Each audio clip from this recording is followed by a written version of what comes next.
మరియు యాదాద్రిగా పేరుగాంచిన సిద్దిపేట జిల్లా బెజ్జంకి శ్రీ లక్ష్మీ నరసింహస్వామి వారి ఆలయంలో ఈ నెల 27 నుండి 29వ తేదీ వరకు ఉత్సవమూర్తుల విగ్రహ ప్రతిష్ఠ కార్యక్రమాన్ని నిర్వహించనున్నామని నిర్వాహకులు తెలిపారు. 27న అంకురార్పణ ప్రతిష్ఠ, యాగశాల ప్రవేశం, అగ్ని ప్రతిష్ఠ, విష్ణు సహస్రనామ పారాయణం, మూలమంత్ర హోమాలు, 28న హోమం ప్రతిష్ఠ మూర్తులకు పవిత్ర నది జలాలచే జలాదివాసం, ప్రతిష్టాంగ హోమం ప్రతిష్ఠ మూర్తులకు ధాన్య ఫల పుష్ప ఛాయాదివాసం, 29న నిత్యారాధన, ప్రాణ ప్రతిష్ఠ హోమాలు, బలిహరణం, శ్రీ లక్ష్మీ నరసింహస్వామి వారి శాంతి కళ్యాణ మహోత్సవం అనంతరం మహా ఆశీర్వాదం, ఆచార్య ఋత్విక్ సన్మానం, ప్రతిష్ఠ కార్యక్రమాలు పూర్తవుతాయన్నారు.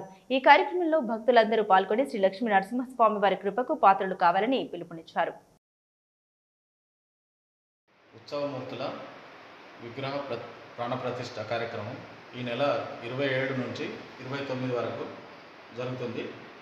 మండల పరిధిలోని మరియు చుట్టూ గ్రామాల ప్రజలందరూ అధిక సంఖ్యలో పాల్గొని స్వామివారి కృపకు పాత్రలు కాగలరు.